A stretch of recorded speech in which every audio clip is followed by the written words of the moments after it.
Hello mga ka-friendship, mga kababayan, mga kapatid around the world. Kumusta po tayong lahat? It's Mommy G in UK here once again. In today's video po, it's gonna be a long video kasi I have thought of an idea to build something or create something, whatever, however you wanna call it. But I'd like to title it with as Mommy G in UK's diary. So what I really wanted to happen or to do is to document my experience or my life here in the UK as a wife of a British man. And I'm hoping na you will learn something from it, from my experience, and for my first episode, I'm sure everyone will be surprised or ma-shock or alam mo yun, but I'm hoping that with this video, with me sharing this to you, na sana hindi kayo ma-discourage, but instead ma-inspired kayo at hindi mawala ng pag-asa, because if I was able to do it, you are also will be able to do it. So there's nothing special po about me. I am not special. I am not extraordinary. It's more of like I am just a normal person na who is also going through sa na normal na buhay kagaya ng pinagdadaanan niyo po. So as you all know, I was a single mom before I found my husband. So when I was still in the Philippines po, long time ago, for today's topic, okay? So 2011 po, when I first applied for a visit visa to the UK. And unfortunately, I would say that fortunately, because God always has a better plans for all of us. So I had a British boyfriend at that time, and hindi ko na po papangalanan, but yeah, he applied me, or he sponsored for my visit visa. And unfortunately po, first attempt ko, hindi po ako napagbigyan ng visa, na-refuse po ako. Second attempt, na-refuse din. Third attempt, na-refuse din. So that was with the same sponsor, and within 6 months lang talaga, kasi after my first refusal, maybe mga 2 weeks after that, after I received my refusal, nag-apply ulit ako. And then nag-apply ulit ako after nung na-receive ko na naman yung refusal, and then hanggang nag-apply na naman ako. So at that time, I felt so devastated. I was so hurt because of course at that time, I love the person that I was with at that time. Kaso lang, yun na nga, siguro, I always believe that God knows what's best for us. So probably hindi siya para sa akin, because now I found my husband. Alam naman ng husband yung story tungkol sa first boyfriend ko na Briton. And yeah, when I found my husband, I feel so blessed because he was a very much single man, and 7 years lang yung gap namin. When I met him, he was like, I was 36 or 37, yeah, kasi nabuntis ako 37, so 36 ako, and then he was still on 43, something like that. Basta 7 years po yung gap namin, kayo na po mag-compute 7 years lang. Anyway, so yeah, he was never married, wala siyang anak sa previous relationship niya.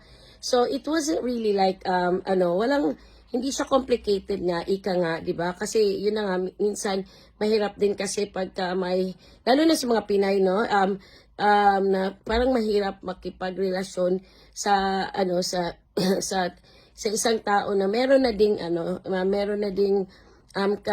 karelasyon o pamilya in the past, kasi lalo na dito sa UK or sa Western countries, na okay lang yung, alam mo yun, yung parang na magkita-kita lagi or mag-communicate lagi yung dating mag-asawa for the sake sa anak. So, and it's very normal here.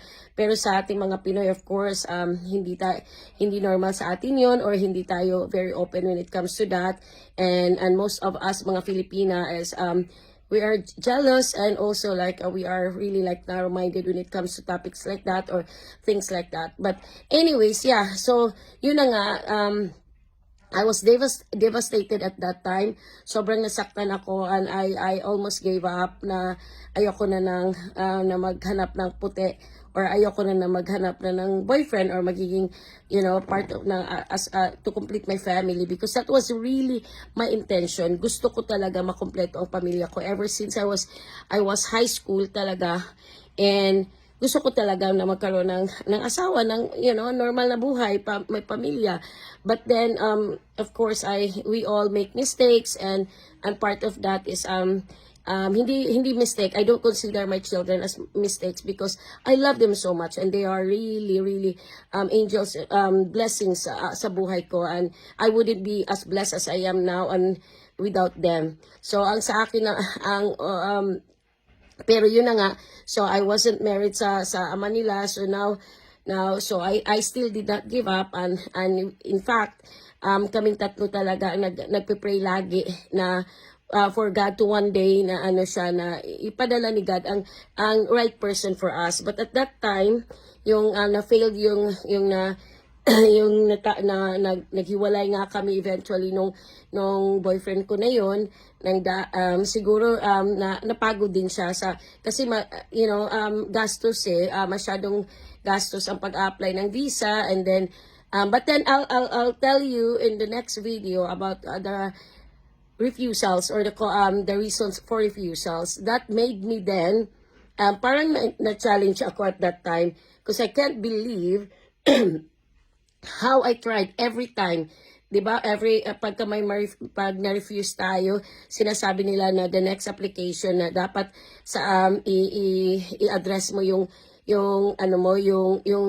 refusal, yung reasons of refusals nila. Pero yun naman ang ginawa ko, and then refusals after refusals after refusals talaga. And of course at that time parang hindi ko siya maintindihan. I thought I wasn't really meant for here, but only to find out one day na it is not that I wasn't for UK, but I wasn't just meant or he's not meant for me talaga, and I don't regret what happened, because that was then that was then my my inspiration, or it motivates me to study about the UK immigration. So while I was still in the Philippines, kasi I met my husband 2014, so I think mga 2 years after I broke up with my ex. So I studied from the time that I got refused. I started studying about UK immigration. I joined different groups. I tried to understand every single thing kung paano ginagawa ng UK immigration, or bakit nare-refuse, 'di ba? So yun, so when I was still in the Philippines, and even before I met my husband, I then started a business in travel agency, and ano pala yung time pala na I was still I think I applied for the last time I met someone, I met a friend. Doon ko lang din na-met sa VFS, and that time naka-4 na beses na din siyang na-refuse, and ilang beses na din sa 4 na yun iba't ibang agency yata ang humahawak, pero lagi siyang nare-refuse. And at that time when I found about it, so I volunteered. I got the copy of I asked the copy of the refusals, and then I studied about it, and then I told them na hindi ako magpapabayad, and then I just want to really try na siya, kasi yung sa kanya naman is 2 visit visa na refuse, and then nung nag-apply sila ng fiancé visa for the yung pangatlo niya is fiancé visa na refuse pa din, so nung pang-4 na refuse pa din. So when I if I'm not mistaken, if I can remember it right, so yung pang-5 pang-4 na refusal, yun na nag-offer ako. That was the time that I met her kasi. So nag-offer ako that I will study her refusal, and kasi she was also crying at that time, kasi she was worried na baka give up din yung boyfriend niya, kasi sa mahal ng binayaran ng boyfriend niya for that application, for so many refuse applications. But anyway, so yun na nga. So I studied, and So because ang fiancé visa kasi, they have the right to appeal. So what I did, I wrote a letter based sa mga refusal, sa 4 na refusal. I wrote a letter on behalf sa sa sponsor niya. So yung pagka-refuse niya ng 4 na beses, on the 4th time nag-email yung niya, yung boyfriend niya at that time, nagreklamo pero hindi sila nireplyan, pero hindi inaccept yung reason niya. So I offered to help. So yun, ako ang gumawa ng letter. I cited yung mga causes na yung reasons for the refusals. And yeah, so luckily after 2 months nag-reply yung if I can, if I'm not mistaken, December kasi yun ng mga almost Pasko na, magpapasko na when we sent the email. And then mga first week of February, mga 1 month lang mahigit, naka-receive ng email yung sponsor asking na ibalik yung yung passport. So in-overturn nila yung what's this one, yung refusal ng friend ko na yun. So yun, so that then gave me all the more the reason to inspiration na ipagpatuloy ko, na pag-aralan ko yung pag-a-apply ng yung UK immigration. Yeah, so that is why now during the COVID, it brought me back to my yung passion ko to learn about UK immigration, and I started helping because of course at that time kasi sa last 2021 during the lockdown, I had to stop from working. My last job that time was I was in the hospital working in the kitchen. but I was so scared at that time na makuha ko yung COVID, and so I really went through a lot of yung depression after that. So then I started learning. I was praying that time na paano ako, like I want to improve myself. I want to earn money, of course. Kasi syempre ayoko din naman na maging palamunin ako ng asawa ko, and I don't want to rely to my husband with all those sa lahat ng pangangailangan namin ng mga anak ko. So I continued praying, and then God led me somehow to first is sa personal development. I studied a lot about personal development, personal health. So I studied myself, how to improve myself, and waking up early in the morning, giving time to pray and giving time for gratitude, like doing meditation. And then after that, maybe after a few months, then yung just bago nag-open ulit yung, kasi 'di ba may color coding that time na pagka tawag nito, yung Philippines at that time is under red code dito sa UK, na hindi makakapasok ang mga galing sa Philippines, or makakapasok man pero magko-quarantine. So at that time yun, nag-aral ako. I had to attend, I attended yung online course about the UK immigration. So then it helped me, and then of course self-study na din, and my own experience, kasi nga nadala ko naman yung parents ko dito, and now my brother is here with us, so on a visit visa, and yeah, so then I thought, okay, I'll do this for a business, kasi sabi ng asawa ko, you've been helping people, spending time with them, and medyo na din siya that time, kasi it came to the point na I love just helping people, and kinakain na yung time namin mag-asawa, and so then he suggested, why don't you make it as a business?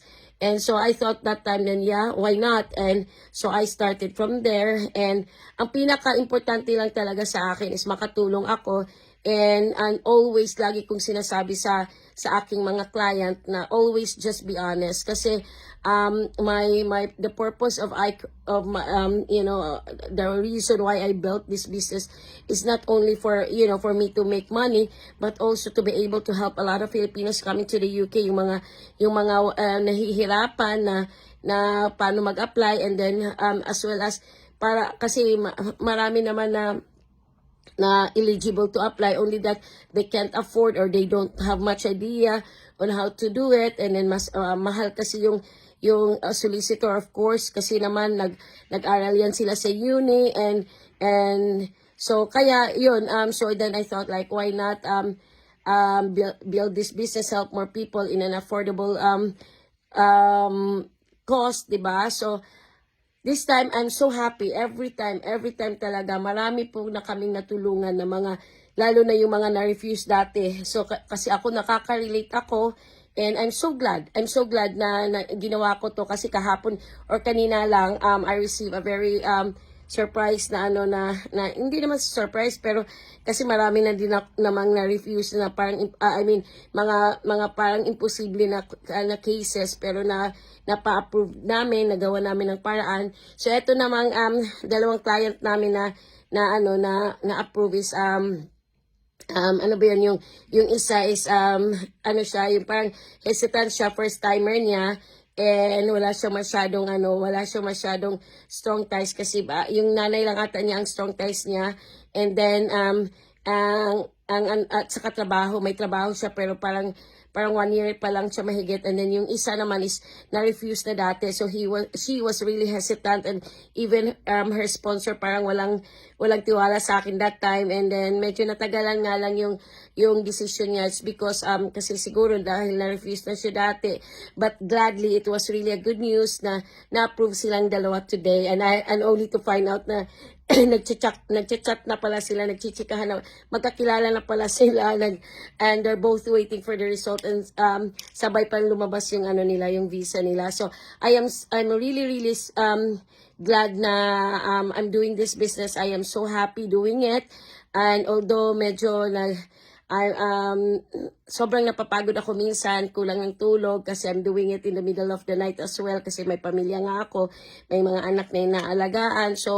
So during that time then, I'm working, and hindi kasya, kasi yung time sa morning is yung mga time na ginagamit ko to na kumausap ng mga prospect, and then pagdating ng gabi, yun na yung time ko na ginagawa ko na yung mga documents, gine-check. Although I have a team now, because I could not really make it anymore on my own, pero train ko na din sila, and I am so glad, kasi talagang sobrang marami na kaming natulungan, and I can't really believe na parang wow, from being refused before for 3 times or 4 times, and now ako na yung tumutulong sa mga tao na nare-refuse para mag-grant ng visa nila. So I hope na this video will be able to help or inspire mga Filipino na mga na-refuse na, mga nawala ng pag-asa. Huwag po kayong mawala ng pag-asa, because I'm here to help you po. The way we treat, or the way I handle my clients, kasi is I'm putting myself on their shoes, and so most often din nasa sa pag-present ng application iyan, and so far talagang and also writing the letters, dun talaga ang binibigay ko ang lahat. Nilalagay ko ang sarili ko, both kung ako yung immigration officer and kung ako si applicant, kung ano yung ilalagay ko. Kung ako si immigration officer, what would I expect na para makonvince ako na genuine yung applicant na to. So yeah, so I am really hoping that this video will be able to inspire more Filipinos na wag mawala ng pag-asa, especially mga single moms na they're really hoping to have a complete family one day. So this is just my first episode po. Sana subaybayan niyo po ang aking Mommy G in UK diary, kasi every episode po I will be sharing my experience, and in the next video I'm hoping to share the reasons of my refusals and kung bakit ganon. So para din naman maiwasan ng iba na magkamali kagaya ng mga mali ko. And thanks for watching, guys. I hope to see you again in my next video, and please don't forget to like this video, share it to your friends and families, and yeah, and don't forget to subscribe as well. Bye for now.